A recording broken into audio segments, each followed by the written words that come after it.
আমরা দেখেছি বিহারে প্রকাশ্যে মাছ মাংসের বিক্রি নিষিদ্ধ হয়ে গেছে এবং এ রাজ্যের রাজনীতিতে সেটা একটা বড় ইস্যু হয়ে গেল। এ নিয়ে প্রশ্ন শুনতে হলো আপনাদের রাজ্য বিজেপি সভাপতিকে, তিনি বললেন এটা অত্যন্ত অন্যায়। আমার প্রশ্ন হলো, জাতীয় স্তরে বা অন্য রাজ্যে বিজেপির এই ধরনের অবস্থান কি বাংলায় বিজেপিকে বেকায়দায় ফেলছে? যেভাবে এককালে সিপিআইএমের কেরল লাইনকে নিয়ে সমস্যা হতো বেঙ্গল লাইনের।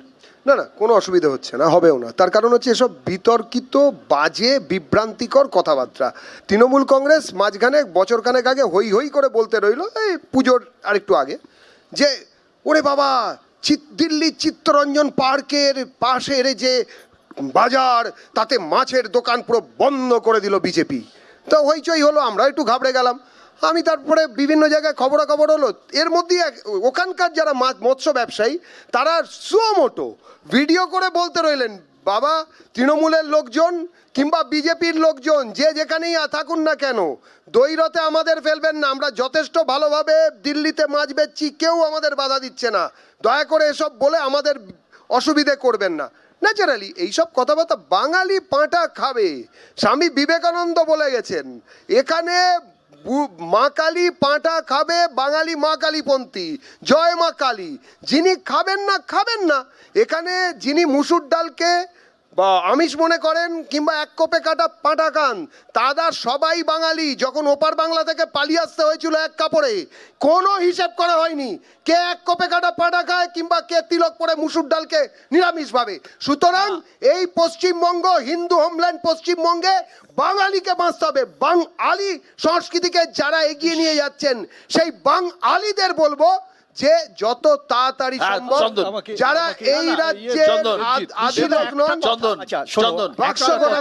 আমি একটা পরিষ্কার কথা বলি, এতক্ষণ ধরে চিৎকার উচ্চ স্বরে আমরা যখন এখানে আলোচনাটা করছিলাম, আমাদের স্বর উচ্চ হয়নি কিন্তু তখন যখন আমরা এমপ্লয়মেন্টের প্রশ্নগুলো তুলেছিলাম।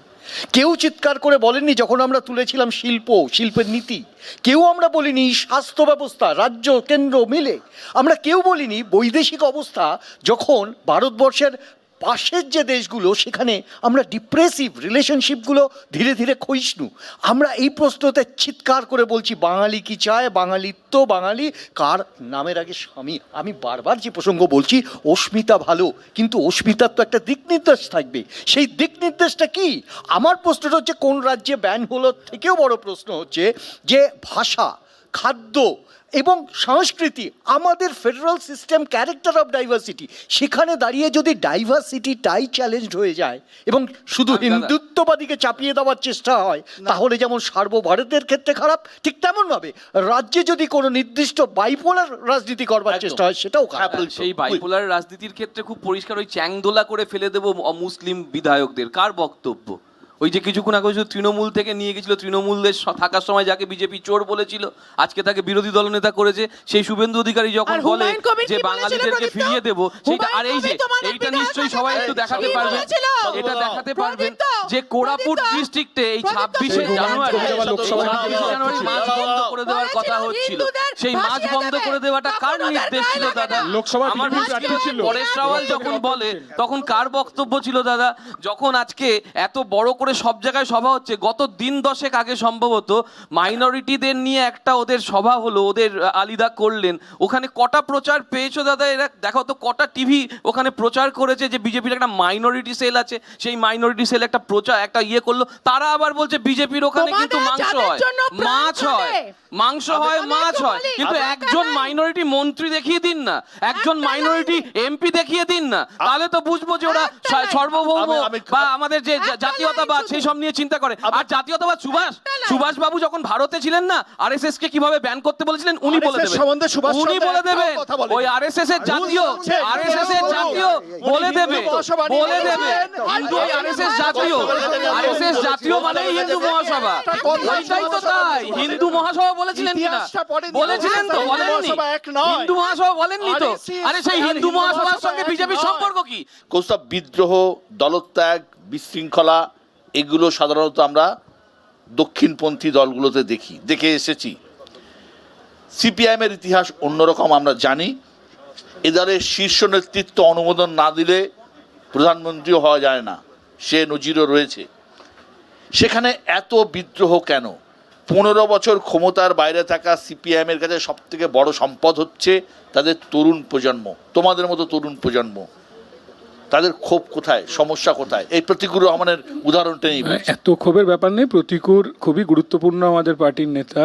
তো ও কিছু কথা বলেছে, আমাদের পার্টি তো পিসি ভাইপোর পার্টি না যে সবাই বলবে হ্যাঁ এটা কারোর কথা, ওর কথা বলেছে নিশ্চিতভাবেই পার্টি বিবেচনা করবে, আমি সেই জায়গায় বলার নেই। কিন্তু আমি শুধু বলবো এখানে যা শুনলাম তৃণমূল আর বিজেপির ঝগড়া শুনলাম, হিন্দু মহাসভা নিয়ে আলোচনা হলো, আমি এইটুকু দায়িত্ব নিয়ে বলতে পারি বিগত 15 বছরে আরএসএস 14,000 স্কুল তৈরি করেছে বাংলায় বিভাজনের রাজনীতি করতে, মমতার সুবাদে, মমতার সুবাদে বিভাজনের রাজনীতি। একজন প্রান্তিক খেটে খাওয়া মেধা শ্রমিক রাজনৈতিক কর্মী হিসেবে মাননীয় কৌস্তবদার কাছে একটা প্রশ্ন, আরএসএস কটা স্কুল বানিয়েছে? ওই সরস্বতী শিশু মন্দির এই আমলে বললেন, মানে আমি কোনো শব্দের জায়গা, মোটামুটি কত বললাম তো মমতার সৌজন্যে কতগুলো মমতার সৌজন্য কতগুলো? 14,000 স্কুল বানিয়েছে। আচ্ছা, এবারে একটা তথ্য দিই 14,000 ঠিক বলেছেন, আরো বেশিও হয়তো হবে, কিন্তু খারিজি মাদ্রাসা 18,000 আপনাদের আমলে হয়েছিল, ওটা সাম্প্রদায়িকতা ছিল না দাদা? ওটা কি ছিল? বাম আমলে 35 বছরে 18,000 খারিজি তো বাবু কোথা থেকে তথ্যটা পেলেন? তথ্যটা পেলেন আপনাদের দেওয়া তথ্য, আপনাদের দেওয়া তথ্য, সংখ্যালঘু উন্নয়ন মন্ত্রকের তথ্য। মাদ্রাসা স্কুল যাকে কিনা বুদ্ধদেব ভট্টাচার্য বলেছিলেন, ওগুলো জঙ্গি বানানোর কারখানা।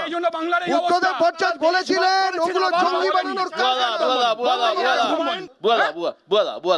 বিজেপির পশ্চিমবাংলায় কোনো সম্ভাবনা নেই, তার কারণটা কি জানেন? কারণ কোনো সম্ভাবনা নেই কেন জানেন? মমতা বন্দ্যোপাধ্যায়ের বিকল্প মুখটা কি বলে দিচ্ছি। একটা ক্যালেন্ডার পেয়েছি বিশ্ববাবু, সোমবার দিন হবেন শ্রমিক ভট্টাচার্য মুখ্যমন্ত্রী, মঙ্গলবার হবেন শুভেন্দু অধিকারী মুখ্যমন্ত্রী, বুধবার দিন হবেন সুকান্ত মজুমদার মুখ্যমন্ত্রী, বৃহস্পতিবার হবেন দিলীপ ঘোষ মুখ্যমন্ত্রী, শুক্রবার অগ্নিমিত্রা পাল মুখ্যমন্ত্রী, শনিবার লকেট চ্যাটার্জি মুখ্যমন্ত্রী। বললো রোববারটা ছুটি থাকে, ওদিন মুখ্যমন্ত্রী বিজেপির কর্মীদের বিরুদ্ধে যত গাঁজার কেস দিয়েছে সব গাঁজা কি তৃণমূল করে টেনে আসে নাকি? বাংলার মানুষ দেখতে চাইছে মমতা ব্যানার্জির বিকল্প মুখটাকে।